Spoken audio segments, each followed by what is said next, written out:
Okay, right now I'm with a dog named Zach. I've never walked him before, ever before. And we're going to do a little long line training with him this morning. I got him on a long rope. It's about maybe 15 feet long. And he belongs to a friend of mine. And there's two other dogs in the family. And then there's my dog. He's going crazy right now. He just wants to, he hasn't been out on a walk for a long time, I don't think.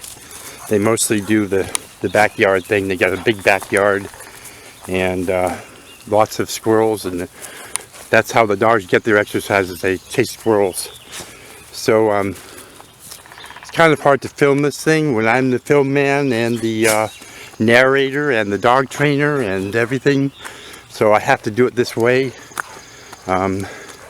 So as soon as he calms down a little bit, I'm just going to walk him a little bit now and let him relax a little bit. It's been a long time since he's been out on a walk. He got so excited when I put his collar on.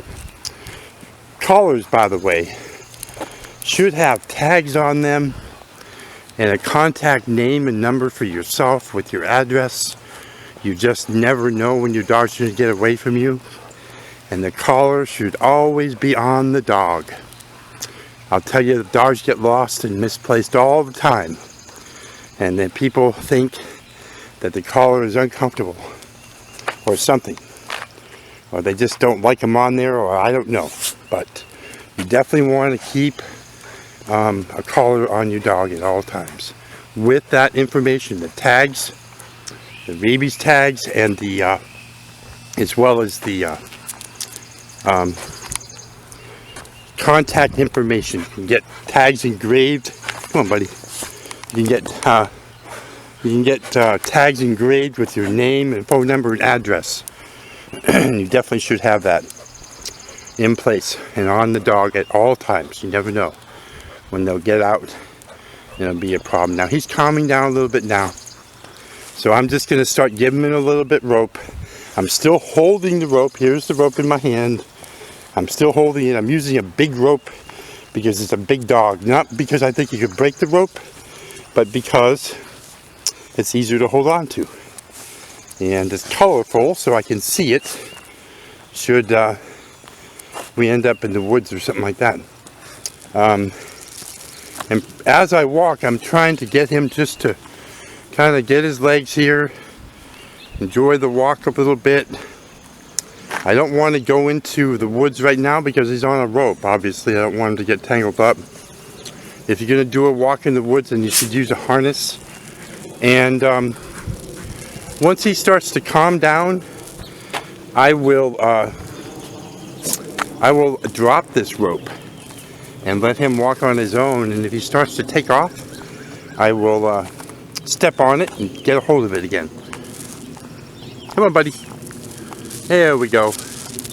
And as I'm walking, I'm going to try to pay attention now to what he's doing. And is he paying attention to me at all? Hey, Zach. Zach. Good boy. Good boy. So I'm calling him back to me just a little bit. I want him to pay attention to me because I don't want to drop this line and not have him do that. Zach, come on, buddy. That's a boy. Good boy. So I want to see how attentive he is, at least when he's talking, when I'm talking, and you know, and walking him, that he's paying attention to me somewhat. And then we can start to extend the amount of space he has. There we go. Give him a little bit more space. There we go. We'll just do that. And now he's calming down a lot. Hey, Zach! Zach! Zach! Good boy! Good boy! He comes back to me. That's good. So that's what we want. And so now I have dropped the leash. And I'm going to stay with the leash or the lead. I'm going to stay with it. I'm going to walk with him. I don't know if he knows he's off of it, but he probably can feel that there's no tension, there's no bouncing around of that rope. And he is off, basically off lead now. He's on a long line that will be the security. Okay, come on, Zach, we're going now. I'll start walking ahead. Come on, Zach. Let's go. He's coming to me. Come on, Zach. Let's go, buddy. Hey, buddy. Zach. Be assertive, remember? Assertiveness. Yes, you call him to you. He doesn't come. You go to him. Dogs respond better when you're closer to them. Sometimes, especially when you're first training them. The further away they get, the less interest they have in you. So just keep that in mind. So he's getting a little ahead of me now, but that's okay because he's still staying with me. And even though he's on that long line, he's really considered off leash because I'm not holding it any longer.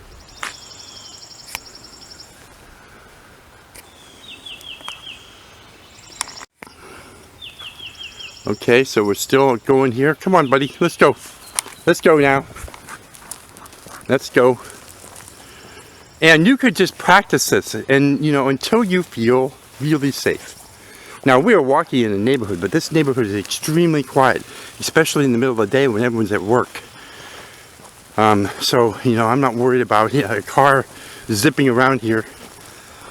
And as long as I can keep within somewhat, within 5 feet of that, at the end of that lead, then I know that he's going to be safe. And that he's not going to, we got a car now, so I'm going to step on the lead here, walk up to him, just make sure he doesn't get in trouble with the car, okay? And now we can go. Let's go, buddy. Good boy. So this is great for him because he really needs, dogs just really need to get out. Yards are not, just a backyard for their whole life is not adequate.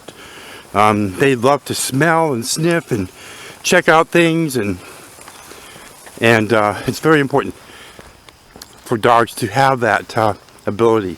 Now, going back is going to be harder for him because he knows that if we start heading back, then the walk is going to end. Let's see how he responds to that. So we're going to start walking back.